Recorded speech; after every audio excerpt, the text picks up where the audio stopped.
Hi there, I'm Glen McLellan. I'm the General Manager for NOV's Wellstream Processing UK organisation. We have a test facility here out in Flotta. It used to be called the Water Test Centre, some folk might still ken it as that. But we do engineering and environmental laboratory work. So I'm going to try and give you a wee bit of advice as to what the kind of things that I would be looking for in a CV. So firstly, you want your CV to achieve what you want your CV to achieve is to get you an interview. That's the most important thing. So it's worth spending as much time as you can and get it right. So however long it takes you to get it right, make sure you put that time into it. I would suggest that the best way to get an interview is to tailor the CV to each job, but make sure that you proofread it before you send it, because you don't want to have left references to other jobs, previous jobs that you've applied for in there. And trust me, that happens, and it doesn't look very good.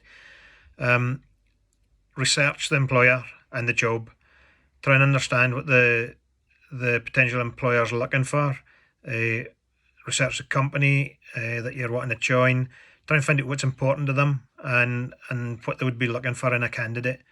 Look at the job advert. Focus in on what it is that you think they're looking for. So ask yourself, what experience are they looking for? What kind of skills are they looking for? What level of qualifications are they looking for? But don't let that put you off. I've got none. I've got no qualifications. But I just worked my way up to where I'm at. But I had to get a job to start with. And so I had to get the chance to get in front of them to do an interview. So you must try and focus your CV around the needs of the role that is being advertised. If you can get a job description for them for that role, even better, because it'll give you more detail.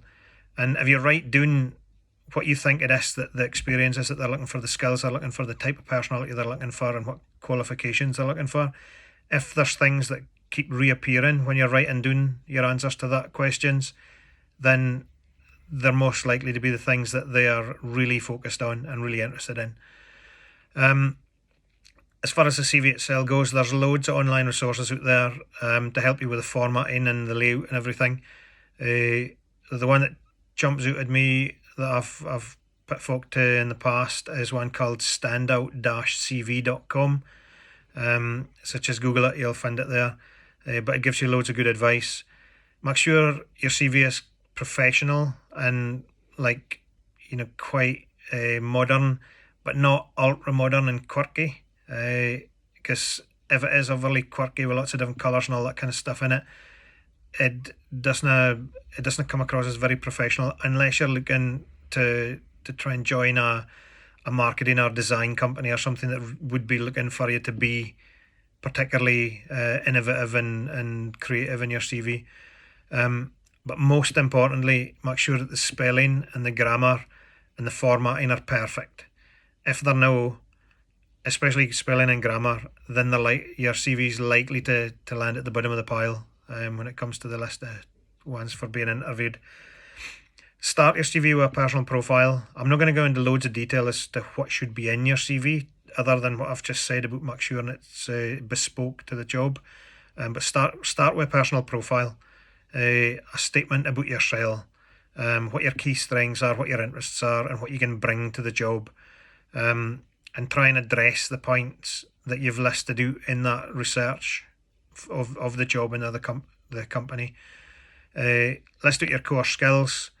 In the next section, it doesn't matter if you've got no work experience yet, because your involvement in clubs or teams or volunteering, or even projects that you've done at school and the roles that you've in there, that'll give you a basis for your skills list there and your core capabilities there. If you have any work experience, give the details of that, including what your responsibilities have been in. If you don't have any work experience, get out and get some if you can. Try and find a Saturday job, even if it's working at home in the firm or for family in a fishing boat or whatever. Try and get some summer experience if you can. Try and get work experience wherever you can. It all helps because it shows that you're willing to work, which is a big part of getting that first chance to get an interview.